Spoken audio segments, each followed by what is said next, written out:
I was definitely looking forward to Scream 3, but I was thinking, how on earth are they going to have another Ghostface? Where are they going to go with this narrative? And having watched this, I now have the same thoughts about the next films.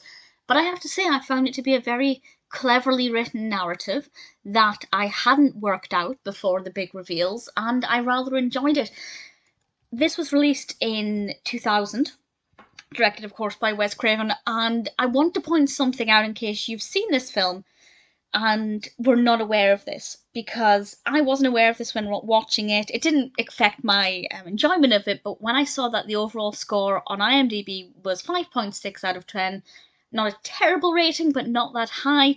Clearly, it's not as loved as the others, and I will say it's not as good as Scream or Scream 2. It absolutely isn't. Although I feel like maybe this one was more cleverly written than Scream 2, but it wasn't as scary. And actually, according to Wikipedia, there is a valid reason for this. This was, I believe, in pre-production around the time of the Columbine High School Massacre, and a lot of horror films were scaling back. There was public demand for less violence in horror films, and I believe the script was rewritten, quite a lot was changed. It's very fascinating, definitely worth reading more into what the film was originally meant to be before it was rewritten to be, slightly more sensitive to events at the time. But I think it was maybe less violent because of that. In fact, it was, according to Wikipedia, less violent because of that. So if you've watched this and thought it wasn't as scary as the previous two films, it looks like there's a valid reason for that, and I think that's perfectly acceptable. So it's just something worth bearing in mind. If you do watch this, it might not be as scary as the others, but as I said, I think it's more cleverly written. It takes place around the time of Stab 3, when they are making another film off of, the true Scream stories. I use the word true there very loosely. And all of a sudden, it turns out that there might be a copycat killer who is killing people in real life in the order that they die in the script for Stab 3. They've gotten hold of this script, they see which characters are killed off, and they are executing those murders in real life. Which is quite interesting because they can then try and see who might be the next victim. However, there were several scripts released within the context of the film, and they don't know which script the killer has, or indeed who the killer is. And from this point on, there will be spoilers for the previous films, but I'm not going to spoil this film because I don't want to do that, because I thoroughly recommend it. But I'm going to be discussing some characters, and it'll spoil their fate from the previous films. So, spoilers for the other two films from now. So in this one we have Gale and Dewey, and I have to say I love their dynamic. I think it worked very well having both of those characters back together. Gale has a very interesting approach to this. We also have, that of course is David Arquette and Courteney Cox. We also have Neve Campbell back as Sidney, and I'm not the biggest fan of Sidney as a character, but I think it's not her fault. She's really annoying, but I can't blame her because she's been through so much.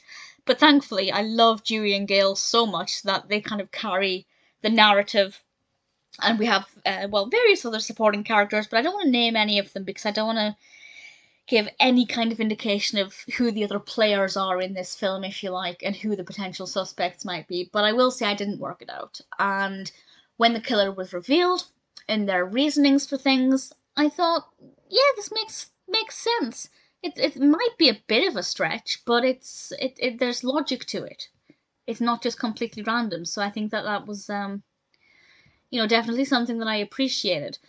As I said, it's not as scary, and whenever Ghostface is on screen, it wasn't that intense, and that's something that I feel like made it feel like it was lacking a little bit. That's not to say it's, something you can watch in the dead of night on your own and not feel anything, because it is creepy, but certainly compared to the others, I wasn't really scared, but I was fascinated.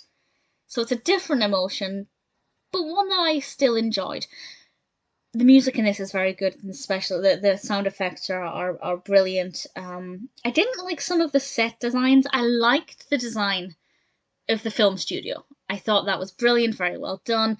I wish we'd spent more time there, because especially when you have all of the props and things, it just makes it more atmospheric. But whenever we were in somebody's home, it just, I don't know, it just wasn't that interesting. I guess it was kind of a boring setting, and it didn't really make use of the space as much as I would have liked it to. There's also one other thing in this that I did love, and we have a cameo, and I didn't know this person was in this film, and I don't know how I didn't know this person was in this film. Maybe I did, and I just mentally meant to watch this film, but I had to watch the other ones first. So I guess I'll tell you who the cameo is. I'm holding back because I didn't know they were in it, and when they appeared, it made me very happy.